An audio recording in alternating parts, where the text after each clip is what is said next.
Friends, welcome to day 27 of our devotional in the book of Psalms. Now we're doing this in February, so we have 28 days in February. You can take this devotional anytime you want, any month you want, but of course, 28 days is the limit because that's the month in which we're doing this.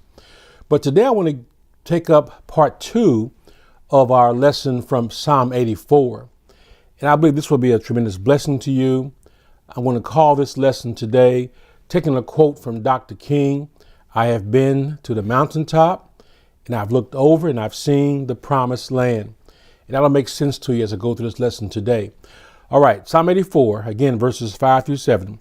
Blessed is the man whose strength is in you, whose heart is set on pilgrimage. As they pass through the valley of Baca, they make it a spring. The rain also covers it with pools. They go from strength to strength. Each one appears before God in Zion. Now, I trust you had a chance to check yesterday's lesson. If not, maybe go back and look at that and come back to this one. But let's continue. Now, as pilgrims, we are called upon to do things and go places where difficulty occurs. Now, of course, life is full of challenges, but difficulties that relate to doing God's will bring the temptation of doing nothing. Right? Because the alternative is, if you know serving God brings challenge, then not serving God will make life easier. There is a much bigger reason that we serve God than just to have and go through challenges. Now, as we learned in yesterday's lesson, the valley of Baca literally means the valley of tears. That is, difficulty and suffering that we endure on pilgrimage is far outweighed by the larger benefits of purpose and legacy. Now, please hear that. Of course, there's challenge in serving God. Our focus isn't on the challenge or difficulty, but on the benefits and the purpose of living out legacy that blesses people. Now, here's a way to think about legacy.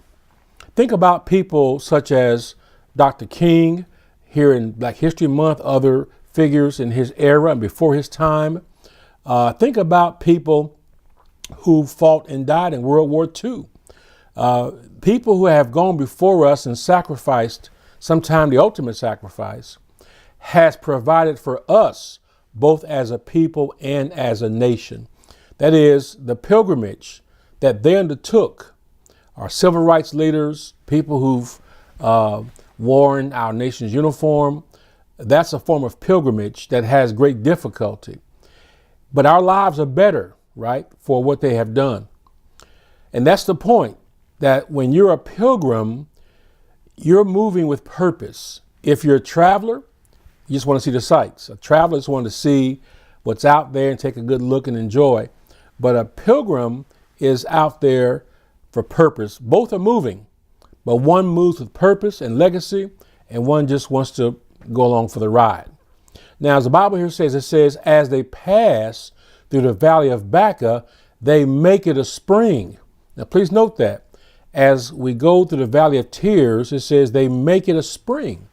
That word spring also means a well or wells, referring to sources of water. Now, because an ancient pilgrimage often passed through desert regions, persons were tasked with providing water, making provisions such as providing water. And that was a big need, obviously, always is water. So digging a well was one option. And creating a well in a desert place not only benefit the ones who dug it, but there was the added benefit of making it a spring for those who would follow. Now, that is a very important point right there. As we pass through our valley of tears and difficulty, in the middle of that challenge, it is our goal to do something within that hardship to make it better for those who follow, or look ways to make conditions better for those who will follow us. This is how we go from strength to strength, right? Not only considering what makes us strong in getting through a hardship, but also recognizing that strength to strength would be strength for others, strength adding strength, if you will, for those who follow us. This is the greatest benefit from the text that said, blessed is the man whose strength is in you, whose heart is set on pilgrimage. When you hear that text in light of what I just taught you, then going from strength to strength is a function of not me getting where I want to go, but of me providing something for those who follow. Now, in our American Western culture, we're mostly self-focused, we're self-centered, me, myself, and I am, I think, therefore I am. But from the Hebrew and even African culture, this text is more culturally relevant. The Hebrew and African mindset is more of we are, therefore I am, versus the more Western American statement of I think, therefore I am. Now, from a Black History perspective, which is February Black History Month, from a perspective of Black history, this text explains the extraordinary and self-sacrificial actions of our ancestors. Now, the evening before Dr. King was assassinated on April 4th, 1968, on April 3rd, in a speech in Memphis to benefit sanitation workers, he obviously sensed something coming, but he said this, he said, I've been to the mountaintop and I've looked over and I've seen the promised land. I may not get there with you, but I want you to know tonight that we as a people will get to the promised land.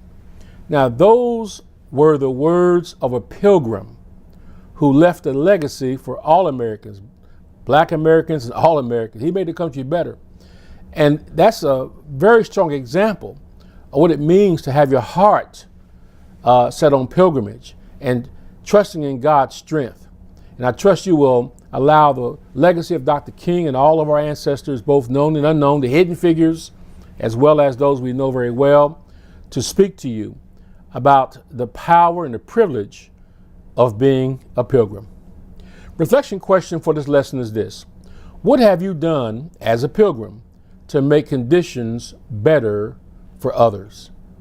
Think about that and commit to be more focused on pilgrimage and getting the most out of what God's given you, not just to bless yourself, but to see how you can bless other people. Amen. God bless you, and we'll see you for our final devotional lesson on tomorrow. Have a great day.